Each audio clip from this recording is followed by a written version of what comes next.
Happy mod time, and today is a very happy mod time. In total, 29 mods were released for FS25. All platforms got 13 new and 3 updates, and PC Mac players got 3 new and 10 updates. New for all platforms include the Lizard 362 semi-truck, Case IH Magnum 8900 series, Case IH 890 loader, Bunning Lowlander Mk4 105, Zunhammer MKE Pack, Amazon Catros 4002, Grimme Pack, Grimme RH 2470, package Cowshed with garage and salo, Pizzeria, surprisingly delicious, Swedish Snowpole, House, and Jasper River Valley. And new ones for PC and Mac players includes a mower with a very long name, we'll just call it the OSA 2, Silage Compaction monitor, and the Keno City map. If you like staying updated with all the latest mods of Farming Simulator, make sure you subscribed. Let's jump right in. You know we got to start with the Lizard 362 today, so this bad boy is pretty epic. It has a lot of power, so we'll start with that. 425 horsepower, that's base. We can increase that almost up to 5-fold. So we've got 425, 650, 850, 1050, and 2050. Big engine in there. Wheel setups, we have the tandem short, we have the medium tandem, and the medium tridem, and then we have the long tandem and the long tridem. These do get pretty expensive, $25,000 just for the biggest one. Base price for the truck is $38 grand, and I've already increased the price by $90,000. Bumpers, well, we have quite a few here, and you might be able to see up at the top, we have, hang on a minute, there we go. So you might be able to see here, we've got like a 1-1, and then like 1-2, 2-1, 2-2, 3-1, 3-2. So what these are going to be is different versions of the same bumper. So for example, bumper number 1 is here, and here's variation number 2. And here's bumper number 2, and here's variation number 2. Number 3, and variation number 2. Number 4. And number 5. Number 4 is the pretty epic one, but these are not going to really matter a whole lot as far as the customization goes. This one's my favorite, 2 and 2. As far as our visor, same thing up here. We have quite a few different ones to choose from there as well. Very nice. There is no way to remove the visor, which I find unfortunate, so I don't know, one works. Next we have cabin. We have a closed cabin setup. Then we have the cabin closed with curtain, which adds a curtain on the inside. Hard to see, but it is there. And then we have an open cabin, which will open it up straight through to the back. You can also add some curtains there in different variations. I think that's pretty cool, so we'll go with open cabin. Exhaust, we have a couple different ones through here. So of course we have our straight, and then we can also go out to the sides, and we have a couple different versions of those, and same thing for the back. I like the straight up and down. Fender options, these are around towards the back, and these are very involved, just to say the least. We've got all kinds in here, depending on if you go with 2-axle or 3-axle. There's all kinds. There's tons and tons to go through here, so I'm just cycling through, so maybe if you see something that you like, you'll be able to come back to it and check it out. Then we'll flip it back around again to the front detail. So this is just going to add some little aero parts right below the headlights. I like that. Branding. So this is a Lizard. However, it's based off of a Peterbilt. So we've got Lizard in the styling of Peterbilt there. Aero parts, which can be added around towards the side. And then we have more aero parts, which are added at the top. There we go. There's a couple different aero part setups here. So we can either go with the scoop, or you can go with kind of the angled bit there. I don't know, spoilers? I'm not sure what those are called. Cabin protection around towards the back. We have a couple different styles of those. Then we have front grille. We'll flip this back around again. A couple different options for you through there. Top of the cabin, well, we can add some horns or some antennas or both. Then we can add either round or square lights. That's pretty cool. Stickers, these are kind of interesting as well. They're just kind of lines all the way around going across. Pretty cool stuff. There's also a 6. However, I've not really done well trying to find where 6 is. So I'm not quite sure. 6 and nothing look exactly the same to me. Details on the side, so we can add some more aero bits here, kind of cover up everything.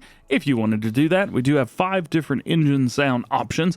We will be going over them. Chassis details, so this is just going to be around towards the back, just kind of covers everything up. Material of detail, so this is going to be your chrome bits. So you can see they're changing up.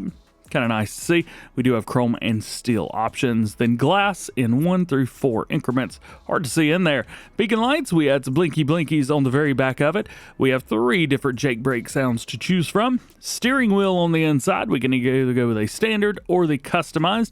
And then we have bar with lights in the middle of the... And it doesn't say anything else other than that, but basically it puts some amber lights right behind the fuel tanks. Rim options, we have a whole bunch in here. There's 14 different ones to choose from. These are going to basically change up the rim, and then we add chrome bits in the back. So it's basically a 1 or 2, 1 or 2, that kind of thing. There's pretty cool stuff in there.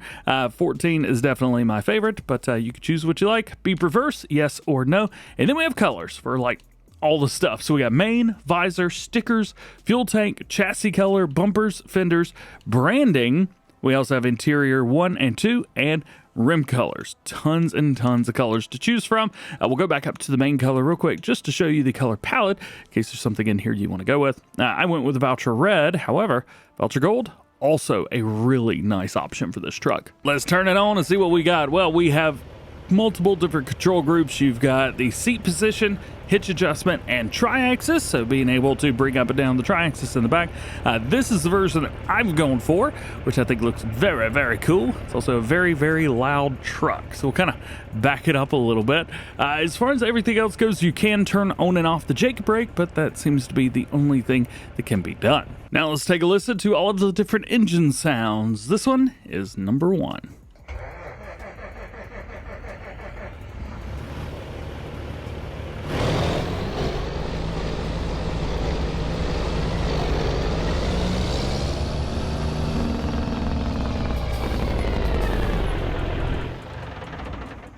Number 2.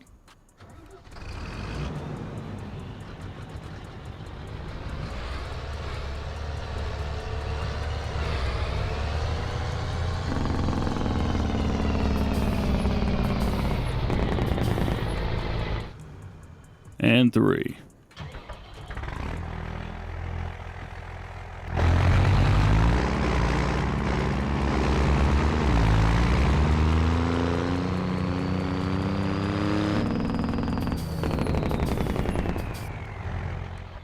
Four.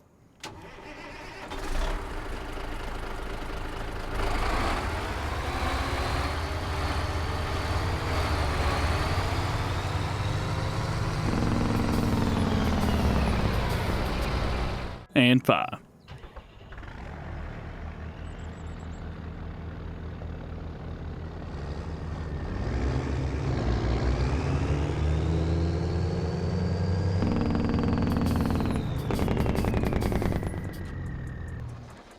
We also need to test the Jake brake, so here's number 1.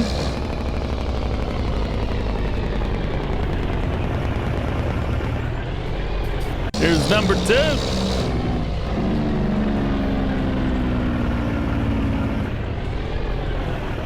And number 3.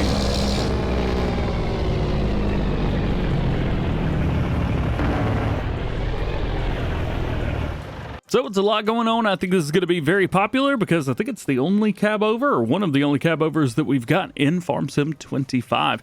Great to see it. And of course, from Slush's Mining. Now we're going to talk about one of my favorite tractors in farming simulator history, the Case IH Magnum 8900 series from Pizzeria Mining. This is the one that I've been using on my Iowa series. So if you've been watching that, this is it. We got 150 horsepower on here. We go up to 250 horsepower on this version, right? Meow. Interestingly enough, we also had up to, I think it was 450 horsepower on the version that I've been using on my series. So I may have to find myself a new tractor now. Wheel brands, we got Michelin. You also have a Lizard farming set, Continental. We have regular Lizard. And back to Michelin again. So we have some very cool stuff through here.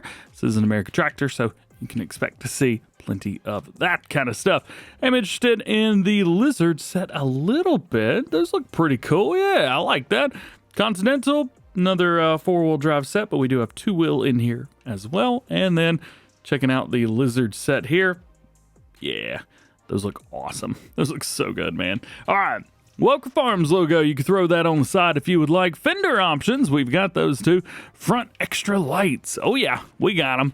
Mirrors, check please monitor on the inside. Yeah, you got a couple different ones, which is very, very nice, including, well, all of them, which is awesome. Even have the GF controls in there too, so plenty of options for you guys. Front options, you got a weight bracket, you got 500, and then you have the oversized. You have a 1000 with oversized as well, even a rock box. Very cool. Flipping around towards the back, with or without the quick hitch, a two-wheel drive axle width. Now, I don't have a two-wheel drive vehicle turn on here, but there we go. If we flip that around, you can either make it really, really in or pull it out a little bit. Very cool. Beacon light at the top, side marker lights. Of course, love seeing those. And then we have a front loader for Case IH. And yes, we do have the front loader. It was actually released as a separate mod. It is weird that it was released as a separate mod. I would assume it'd be, well, with this one. But hey, it is what it is. Plenty of options to choose from with our colors, though, which is very cool. Now we jump up, a real quick look at the Case IH 890L loader, or 890 loader. This works perfectly fine with our tractor, and then we also have the grapple bucket, 1800 liters there, and then we have a bell spike, which you can either do one in the center for like round bells, or if you're doing something like square bells, 2 spikes will work perfect for you. Moving on, the Bunning Lowlander Mk4 1 of 5 from NM Monte. We talked about this one a little bit late last year, but it's been a while since we've talked about it. It is a manure spreader only. Farm Sim's doing that thing again, ain't it? Love when the game freezes. It holds 13,200 liters of said manure, 4.2 tons, 120 horsepower required, 16 meter working width at 12 miles per hour. We can throw some extensions on there. It brings us up to 15,000 liters, which is always nice. Wheel options, you have a standard set. We also have wide set. Very cool through there. Designs, we have a very, very nice arch design. You can also add something at the bottom. I'm guessing that's a toolbox or something like that.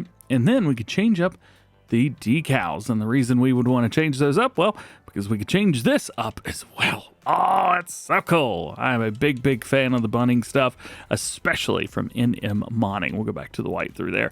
Let's see. Let's change up that front color. That is very nice. I also really like how you just change that, and then we have rim colors, so a couple different ones through there. Next is our Zunhammer MKE Pack. This includes 2 spreaders. We've got one that's got a permanently attached nozzle on the very back, and then we've got one with the drag hose system, which is very cool as well. These both do require different horsepowers. For example, the spreader 120, whereas the drag hose version 150. Weight is also a big difference. There's about a 1.5 tons difference between the two of them. However, customization is the same on here. 12 meter working with at 6 miles an hour. We got Trelleborg, Michelin, Midas, BKT, Fridestan, and Nokian sets. We have a fill arm on there, additional connector as well. Very cool. We also have the spreader for Zunhammer or whatever that is. Yep, that actually goes down to 10 meters for that one. Tire pressure control system, of course, always nice to see that. Doesn't work in the game because, well, those don't work in the game, but still very neat. We got a working light, always nice to have that. Tank capacity, we go to the 11 up to a 12,500, even 14,000, 15,500. Give me more. No more, unfortunately. If we pop over, take a look here. Same thing, fill arm, additional connector. We do have the guide fix version, so we can actually increase our working width up to 15 meters, and we can even change the nozzles, which does look pretty cool. We do have some sport arms on there as well. Always nice to see something like that. Tire pressure control system, working lights, license plate position. This one's a little bit different.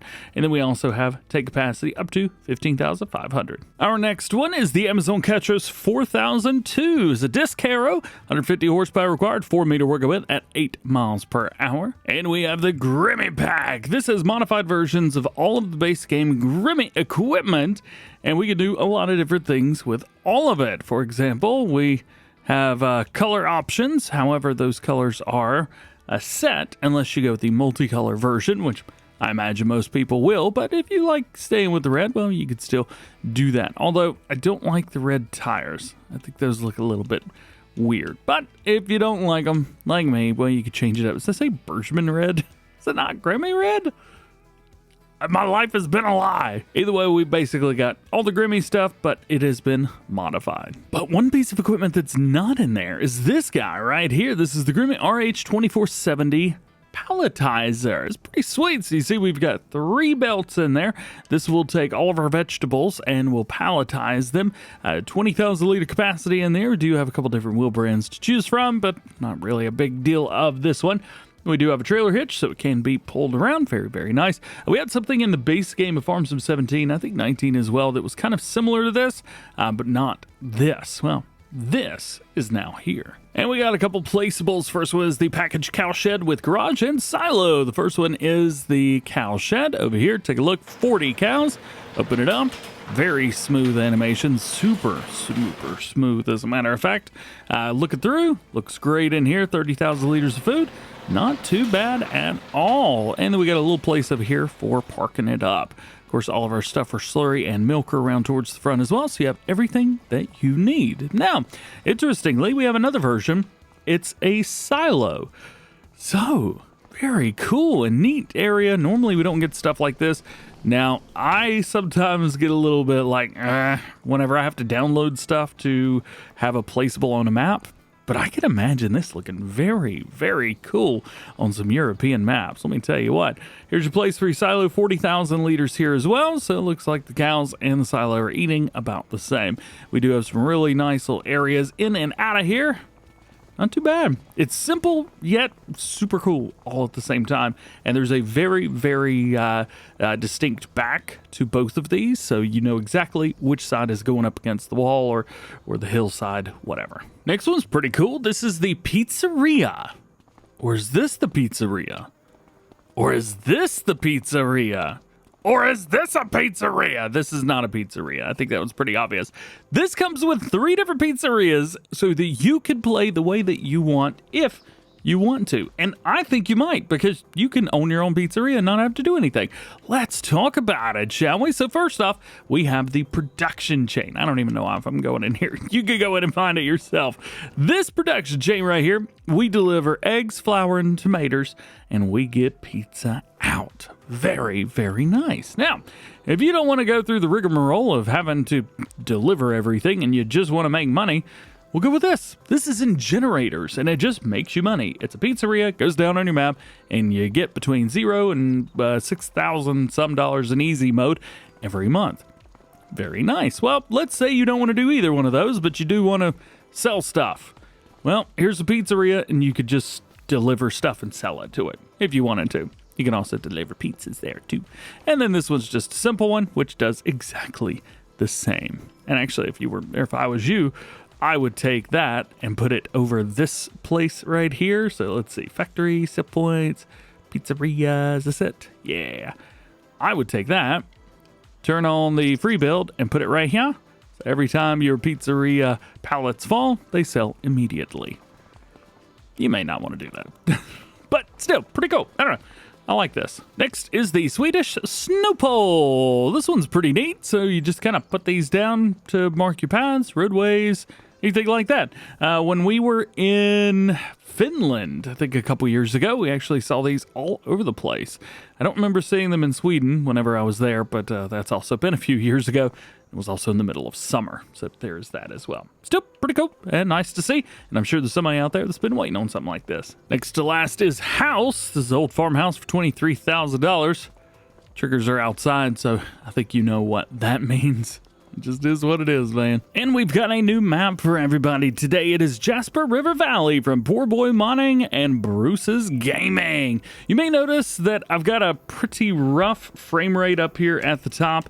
Let's see, taking a look, I'm getting about 45 FPS right now. However, whenever you come down to player level, this goes back up to about 60 pretty quickly. There are some directions that you look that's not the way it is. However, I don't think you're going to have too much trouble. Just don't be flying above it like I am right now. So what do we got? Well, we've got a new train. Check that out. That's pretty cool. So this is actually the train from the North American Trains prefab from BC Bueller Farms. And As you can see, it is quite extensive. Sorry, I got sidetracked by the train. So this is a 498 megabyte, basically 500 megabyte download, about half of a gig, 0 required mods, which is always fantastic. It's a fictional map based off of the area in and around the Tug River, separating West Virginia and Kentucky. We have some new fill types, including sawdust, bark, and coal, and the sawmill will need some of that coal to run. And it produces boards, planks, wood beams, and pellets. And we also have some other things like plywood and charcoal, which can be produced as well. There are 93 total buyable farmlands with 24 fields on the map by default. However, it being a logging style map, you can go through and make your own after you've tracked down some trees. And that's about it. Roughly 70,000 trees, which is why my frame rate is sometimes good and sometimes not, but hey, that is what it is. Taking a look at some crop types, we do have silage, maize, alfalfa, and clover in here, so that is pretty cool to see. And something else as well, at least in the mod description, it says that meadowgrass and grass have been replaced. Credits to weekend farmers. So there is that. However, we still have the crops themselves. If we pop over to farmland, well, we get 38 down here at the bottom, which is a nice logging area. And then we get 5 up here, which is a nice farming area. Plus, we have our main farm on farmland 58.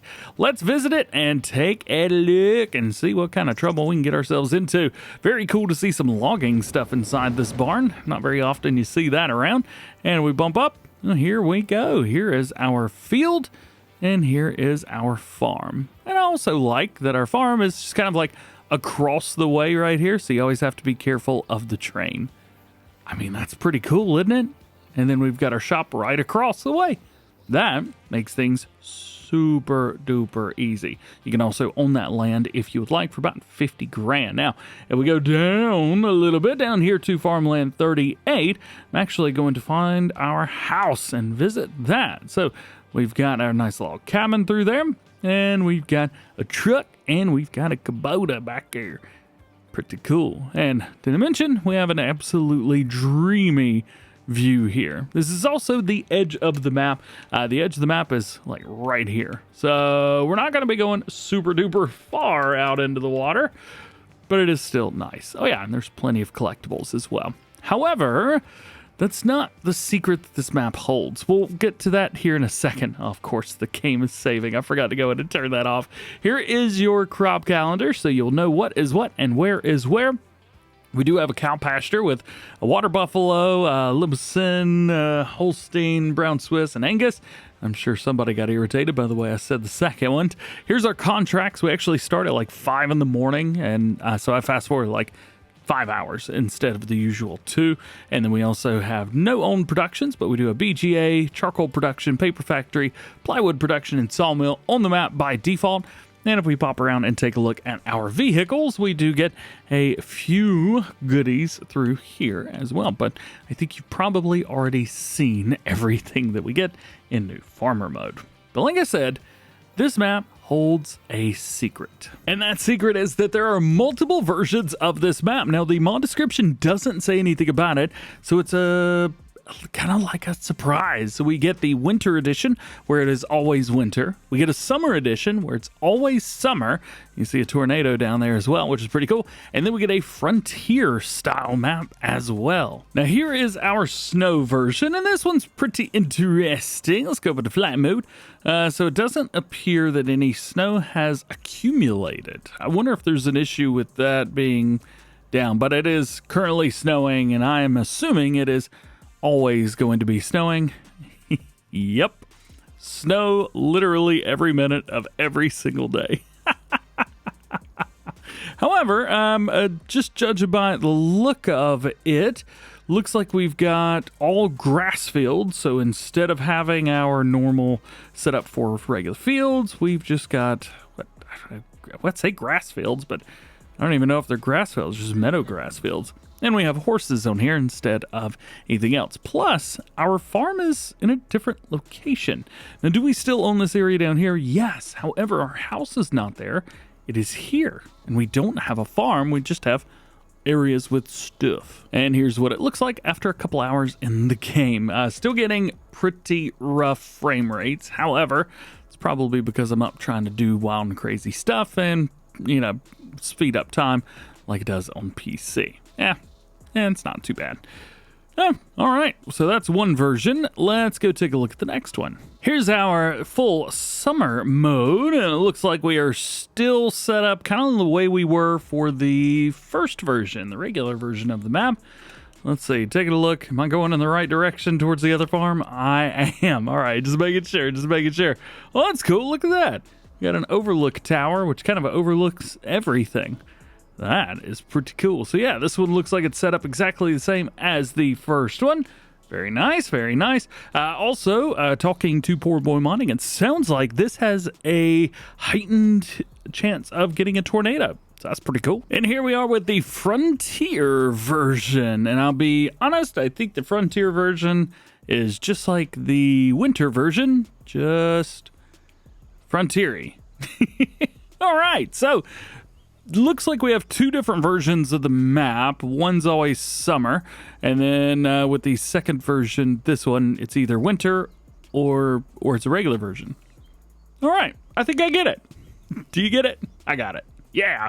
Moving on, let's move on. Now we got map updates for all platforms. Monteriggioni, this is version 1002. The dairy's unloading trigger has been repaired. Unloading was not possible before. Problems with the bunker silos on Farm 2 have been resolved. Unloading of chopped material was not possible. Faulty triggers of the object storage at the horse stable and the nursery have been fixed, and a few log warnings and errors that sometimes occurred during the harvest of corn and the additional fruits have also been fixed. Next is the Fliegl ASW Pack. This will be version 1001 as well. They fixed a glitch with the top door and the cover bracket when pushing off. Fixed the glitch with the Vertestein tires through the rims. Added surcharge for tire configurations. Fixed the unloading particles. Adjusted marker lights on the ASW 3101.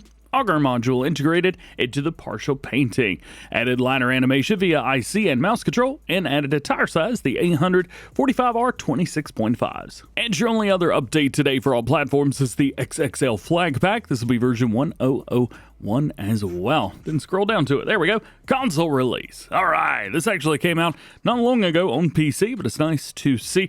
Just a little bit of an update. It's got over 300 different flags in it, all from base game stuff, countries, things like that. Jumping over to new ones for PC and Mac players, we have a mower with a very, very long name.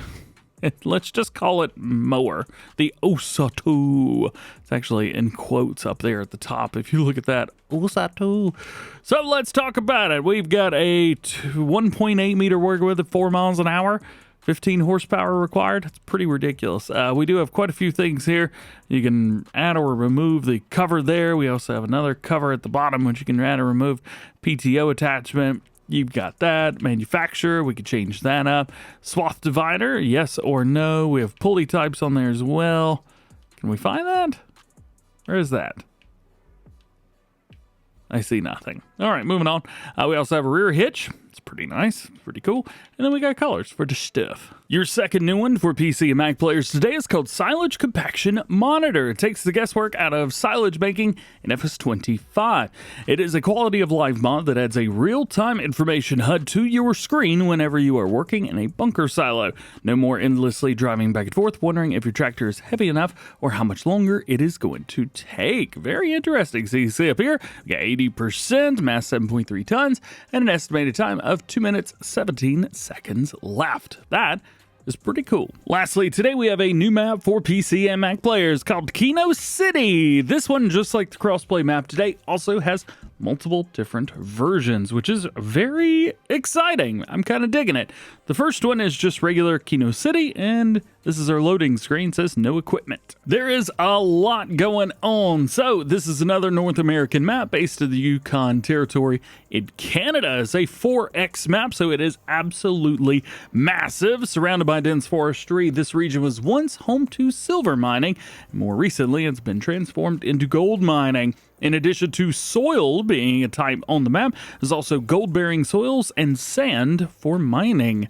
All of these are processed with productions. That is pretty darn cool. It is, well, as you've been able to tell, a very insanely large map. It is a logging map, technically, at the end of the day. Checking it out, no new crop types. Wouldn't expect that anyway. And then as far as farmland goes, well, we get this area down here. Let's visit it and take a look and check it out, see what kind of trouble we can get ourselves into. Looks like we got pretty much everything that we start with on the base game. Maybe 1 or 2 extra buildings around, but not a whole lot else extra going on. But that's not the point here. The point is productions, although we do have 2 fields. Do find that interesting. Here's your crop calendar, nothing wild and crazy there. No animals, contracts. You're going to have some delivering contracts, things like that, but nothing too wild and crazy. We do have a couple things here. You can see we do have, for some reason, the wash plant is got some missing, say, concrete there and concrete here as well. Not showing any inputs whatsoever for this. However, it is diesel and dirt, or diesel and pay dirt, and then you can see the outputs there. It does not match base game stuff, so everything's either like all uppercase or missing fill types here. I don't know if it's on me or if it's on the game, but it does seem hastily done or just not checked at all. It's also very important. You see here we've got a fishery. It says that it is not compatible with the Headland Fishing DLC. A lot of spelling mistakes in mods the past few days. Hey, Giants, hit me up. I can spell check for you. It's a little red squiggly line. I got you. Anyway, all the way around the map, you will find all kinds of different areas for mining. Mining on this map works just like it does on crossplay maps, where you've got areas that you can dig into. Not out here. Here. This stuff. You know, I'm just thinking, we had equipment in the version that said no equipment, didn't we? Super weird, huh? Anyway, here in the Farmer Edition, we're going to load this one up. So in here, taking a look, the equipment is not much bigger than it is in the other version. We still get the same fields. The map layout's exactly the same. The only thing is the starting equipment. And seeing what exactly we get, I don't really see much of a point to go over the rest of it because it's just starting equipment. That's the only thing that's changing between all these versions. Lastly, today let's talk updates for PC and Mac players. We have Backroads Canny 4X. This will be version 1002. The fixed stones not appearing on fields. North Germany Country 2002, grass and field grasses regrow after mulching, and you do not need a new save file. One of my favorites, Swathing Plus, was updated to 1103, fixed for sorghum and long grain rice not working since update 115. Legrand Columbus Pack added wheel configurations. Same for the Bremont BB18B and 24. Legrand Class S Pack, you guessed it, new wheel configurations, and the same for the Lyre Pack. Now the Springer Winter Equipment Pack, not so much. They fixed the rear lights on the SD211, added configuration for LED rear lights on the 211, corrected the rubber track position on the 1300, fixed missing wetness on various parts, improved the texture quality, and adjusted the foliage bending, store size, and clip distances. Next to last, Headland Management, which is now compatible with the Nexad Pack, and a temporary correction of the configuration handling is no longer necessary and has therefore been removed. However, when updating to this version, all attached devices will be disconnected once the game is started. And lastly, we have an update for Forester. The menu remembers settings in the current session. Tree Replacer rejects trees with only a single growth stage, which prevents transport logs and most modded transport logs. Unfortunately, most modded trees will also be rejected. The mod rebuilds remaps ways, so they survive mod and map changes, where indicates often shift, and added override setting for the tree replacer when the targeted tree is near or inside an object. And that is it. Thank you so much for hanging out with me today. Hope you enjoyed this one. Drop a like if you did, get subscribed if you are new, and join the DjGoHam fam. This will probably be the only video today. I've got a couple things going on in the background that I'm working on right now. It's taking a little extra time, so probably only mods today. Still, hope you enjoy playing with the mods. I hope you enjoyed this video. I hope you have an awesome day. We'll see you in the next one.